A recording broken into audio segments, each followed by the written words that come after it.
Everybody, and welcome back to Game Night Date Night, and we are on episode 17.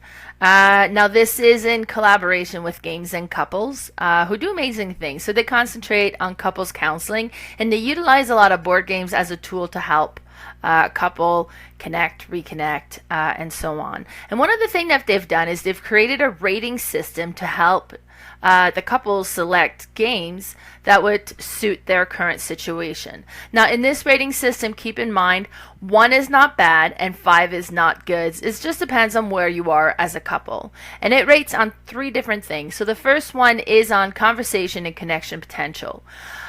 So some games will have a lot of opportunities to have a conversation and to connect with your partner and catch up on the day, while some games will not have that opportunity at all. It's just there's too much going on in the game itself that there's not really an opportunity to hold a conversation. Now, depending on where you are as a couple, maybe things are a little tense. Having opportunities to hold a conversation might not be the best thing for you right now. Or maybe the board game ritual is where you guys come together and catch up with each other. So where having more opportunities to hold a conversation is more what you're looking for. The next thing that the rating is on the getting to know you. How much will this game reveal about you? Some games are very much, I'm very concentrated on what I'm doing over here, and you're very much concentrating on what you're doing over there, and we compare score afterwards. So there's very little opportunities to kind of learn from each other. While other game is quite more revealing, and like you get to see how they're making their decisions or kind of get the inner working of their mind revealed as you play the game.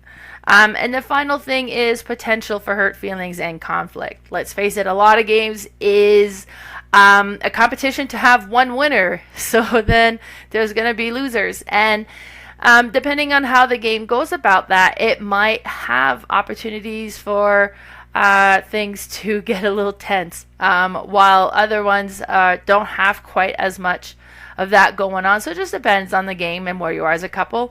Maybe things are tense, you're avoiding conflict right now, or maybe you're trying to work on conflict resolution in a control environment, and something with a higher conflict might be what you're looking for actually. So every week on Games and Couples Facebook and Instagram, we will have a game of the week. And this month, we concentrated on tile games. So the first game that was showcased this month was Dungeon Maker. Now, Dungeon Maker is really cool because it is created by a local Alberta designer. And this is a 2-player game that was recently delivered from a Kickstarter. So we just got this one a few months ago. So it's a fairly new game. Let's have a look at the rating system here first. So for conversation and connection potential, I'm giving this one a 4 out of 5. This isn't one that has so much going on that you can't have so how was your day conversation. There is ample opportunities to have a conversation as you're playing. Plus, some of the things that you're doing, you don't necessarily want to reveal to the other player because you're trying to okay, well, I hope they don't notice I'm doing this. So you're not going to draw attention to that and then just kind of keep them distracted by having a conversation on a whole other subject. So getting to know you, I'm giving this one a 3 out of 5. Again, because some of the strategies of what you're trying to do, you're not going to reveal them, so you're not really kind of showing what your thought process is and what you're trying to accomplish. So it's a little bit more hidden. So that's why I'm giving this one a 3 out of 5. So right in the middle.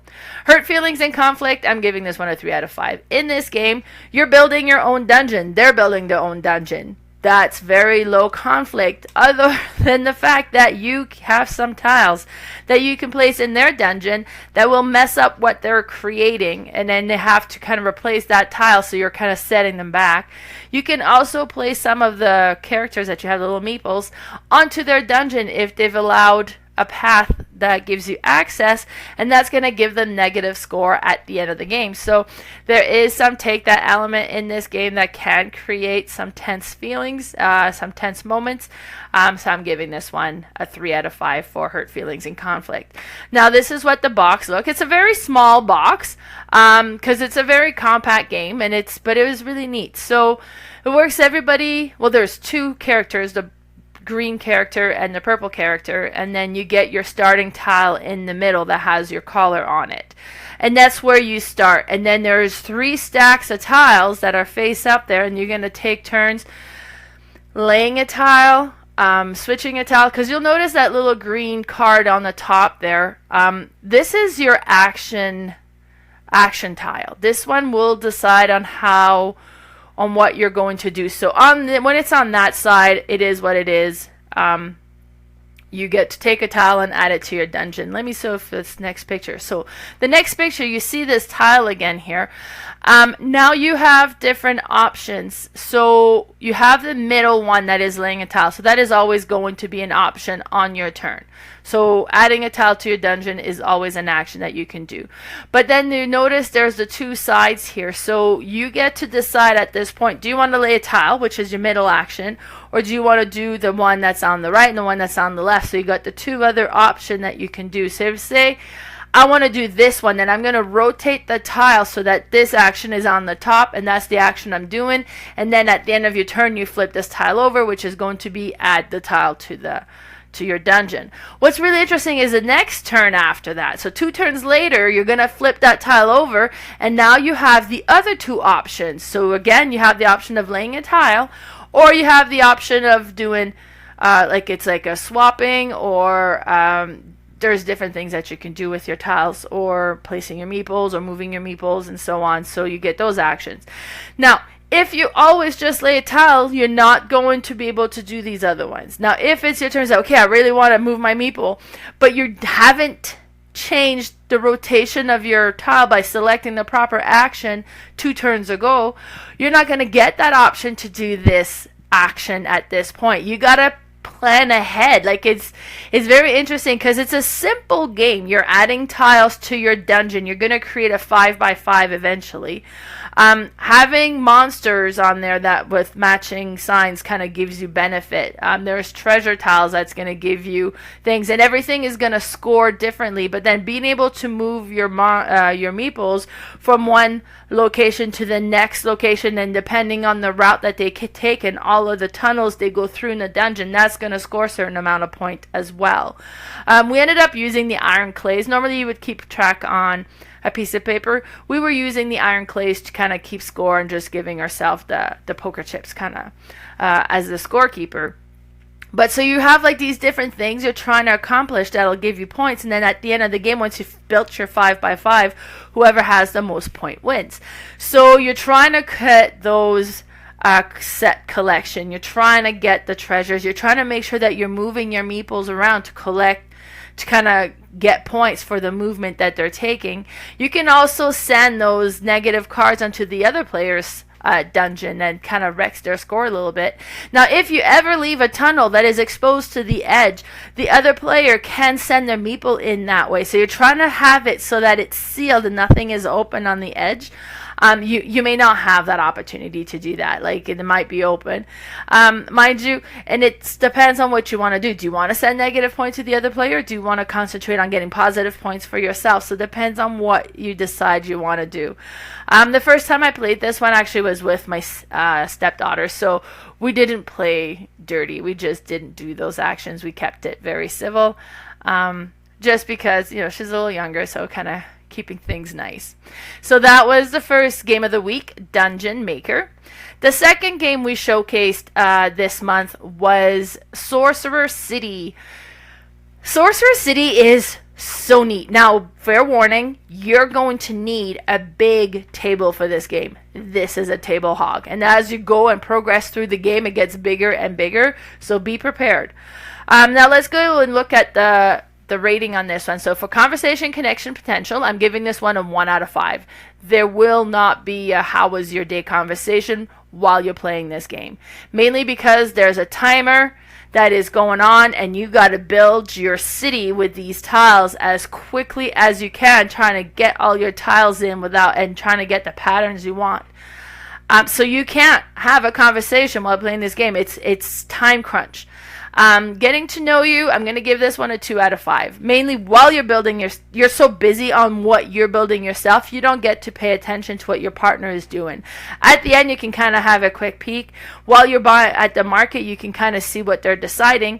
That's the only time you would kind of be able to observe what they're doing. Hurt feelings and conflict, I'm giving this one a 1 out of 5. You are creating your own thing. They have no impact on what's happening in your own city. So there's really no negative interaction here. So there's not going to be the opportunity for hurt feelings. I mean, you could be like, oh my God, you did so much better than I did, but then that was your own fault. It was, they just outplayed you. So this is what the box looks like. This is the market. So at the end of, like, because you have a starting set of tiles, and these tiles, and I'll go back to show you, like, these tiles have different colors, and you're trying to create clusters of colors in order to score them. And some of the tiles will have that shield symbol, and it shows on there how it's going to score. So if you look at the red one in the middle there, it has a shield that has 3 squares in a row, and that means you will score for how long of a row you can create. So this one scores a 3 because there's 3 red pieces together. If I was able to make it longer, then I would have been able to score longer. While if you look at the green piece, that's just up and to the side of it, that's kind of has the 3 squares in the shape of an L. This one is like just a cluster, so depending on, doesn't matter if it's in a row or not, if it's clustered together, you will get to score everything in that cluster. So there's different ways to score, and you're adding these tiles, creating your city, and then at the end you're going to score. So, and I'll show you where you score. So you have this long thing. So you score the purple, you score the red, the yellows, and the green. The greens is victory points. The yellow is gold, and you can go and spend that towards buying new tiles. The red, I forget what the red was for right now, but it was another thing that gave you points. And then the purple is the magic. And what's going to happen is once you've kind of completed and you finish this, you're going to select a card to show what you're going to use your purple for. So it'd be like, okay, I'm using the purple to collect more gold so I can buy more stuff at the market. And it's like, oh, okay, so then that's where you're gonna take the purple away and assign it to that. Or maybe it's like, okay, well, I'm gonna assign it to have more prestige point. I'm not sure if it's prestige point, but the scoring point, so you can add it to that and so on. Once you've done this phase, that's when you're going to go to the market and you buy new cards. So first of all, there's also these monster cards, and everybody's going to get the same one distributed at the same time. And now all of a sudden you have these negative tiles in your city, and the monster will do different things. So it could be like, okay, you place a monster there, and then you can't put anything on this side of it. Like it just kind of blocks where you can build a little bit.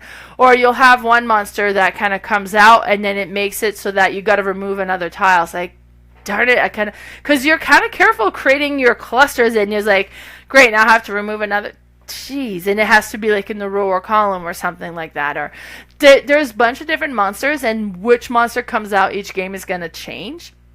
But then afterwards you can go and spend your money to buy market cards that's going to have like positive value. Either it just has the clusters, it's the wild card that could be any color, or gives you different ways to score and different things like that. It's very neat. It looks cool on the table. It is a hectic game. You get that time element, time crunch, because there will be time you're getting more and you're trying to set it up. It's like, God, this doesn't really fit right now. Okay, well, I'll try it over here, because you can't move them once it's down. And then you keep going, and then it could be that the timer's gone off and you haven't placed all of your tiles. Like, no. Okay, well, how did I do? And then you start scoring and see, it's like, okay, well, this was a terrible round for me or whatever. It's just a very fun and neat game. As I mentioned, table space could be a concern, so you really want to have as large a table as possible in order to play this game. But it is so much fun, and that's Sorcerer City. Now, the next game we have showcased this month is Dorf Romantik. Now, This one is based from a video game that's been turned into board game. I don't actually own this one. It was a game weekend I had at my house. A friend brought it, and we ended up playing it to try it out. So I'll go over the rating system. So for conversation, connection, potential, I'm giving this one a 4 out of 5. There is plenty of opportunities to have a conversation, discuss how your day was, as you wish.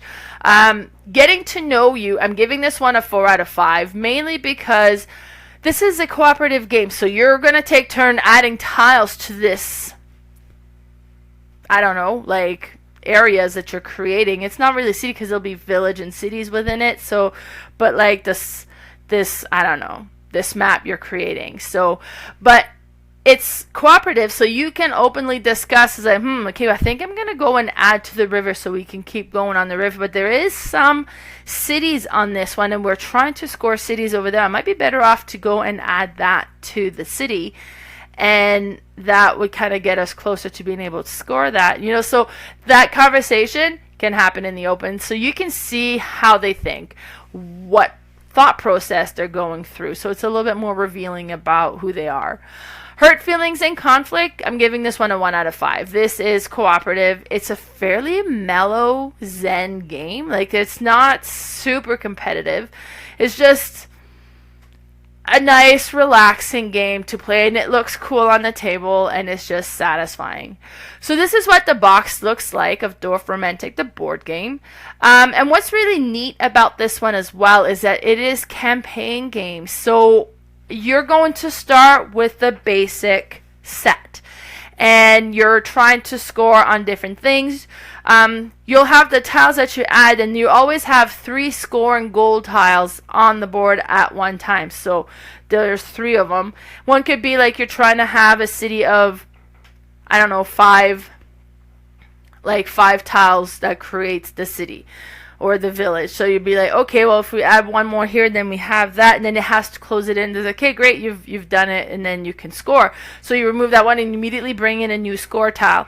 So it kind of gives you a different goal of what you're trying to accomplish to be able to score. So the more score tiles that you've completed, the more points you would get that turn.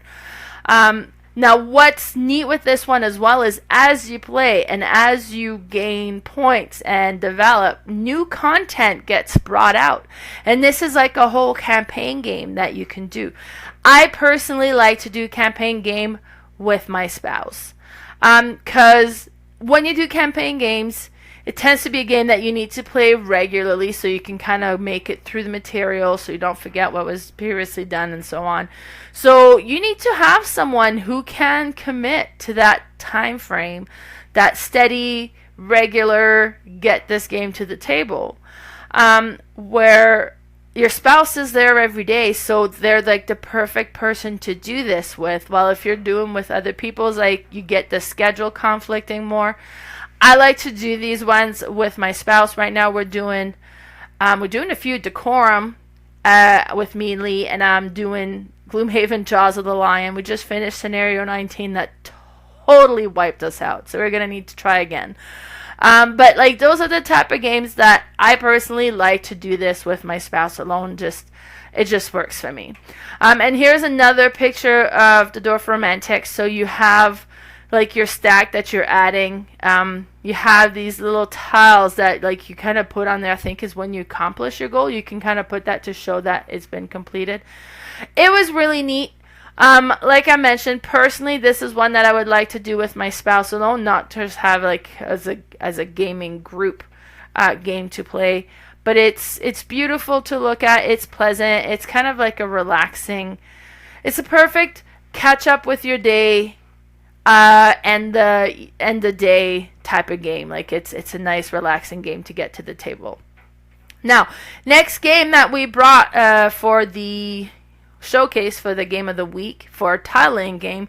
To me, this is the ultimate tile-laying game. When you're talking tile-laying game, this is the first one that comes to mind, and it's been around for a long time, and that's Carcassonne. So, conversation, connection, potential, 4 out of 5. There is plenty of opportunities to have a conversation while you're playing this game.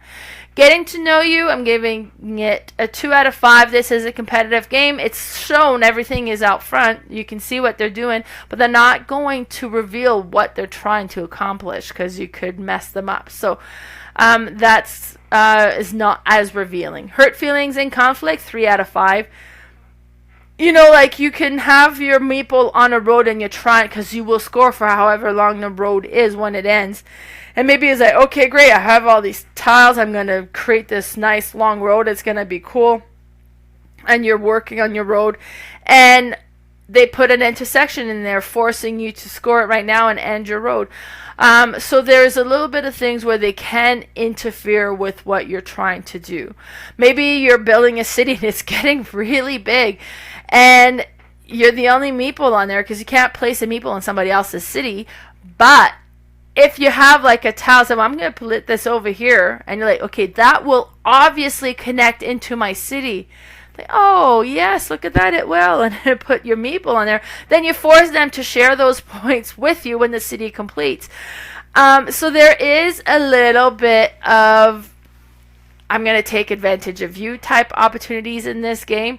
It's not as heavy as some games can be, but it is there, so then that can be a little frustrating. So for hurt feelings and conflict, I'm giving this one a 3 out of 5.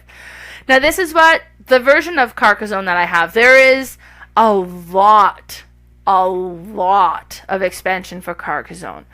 This is the one I have, the base game that came with like the built-in river expansion, and that's it. That's all I have.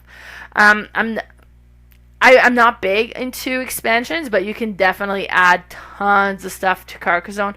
I know I have a couple friends that they will regularly play with each other and play with all the expansions they have at the same time, and this is a game that's going to take them hours and hours to play. Then it's ridiculous, but and this is a bit of a close-up of the different tiles that you can see. So you have the cities with the walls around it, and then you score extra if you have that little shield symbol on it, so then the city is going to score a little bit more. You'll have cities that have, or tiles that'll have that road, so you just see kind of like the winding road, and then the one that'll have like a little clusters of houses, so that's an intersection, and it will end your road.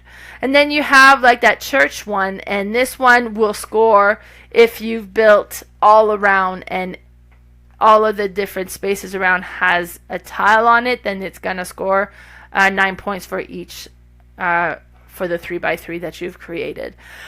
This is a really neat game because you start the game, there's nothing on the table. You'll draw a card and then you place it down and you can put a meeple on it if you wish. So the meeple can be to take advantage of a city, to be on the road as a robber, to be in the church, so that you would put it in the church when you placed the church, so you can score the 3x3 in the end, or you can lay them down in the field, and that's the farmer.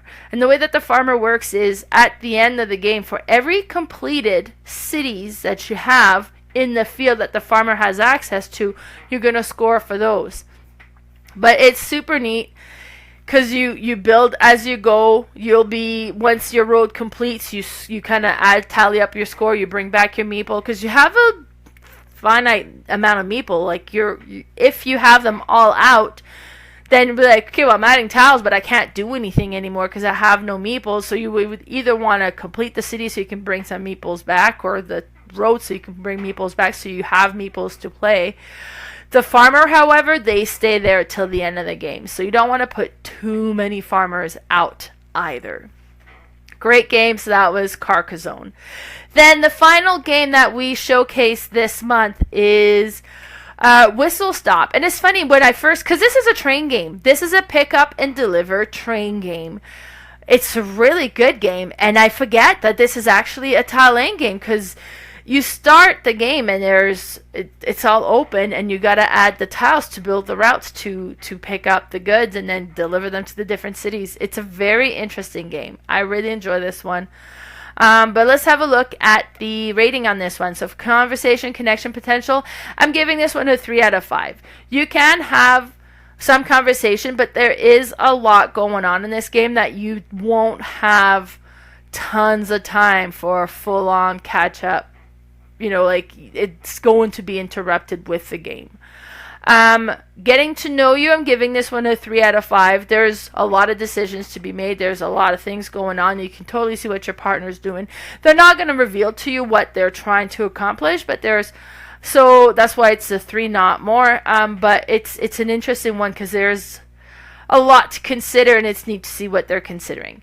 Hurt feelings and conflict, I'm giving this one a 1 out of 5 because when you're building your routes, there'll be some location that will have goods on it. So if you take your train and you go to that one, you get a red cube that comes to you.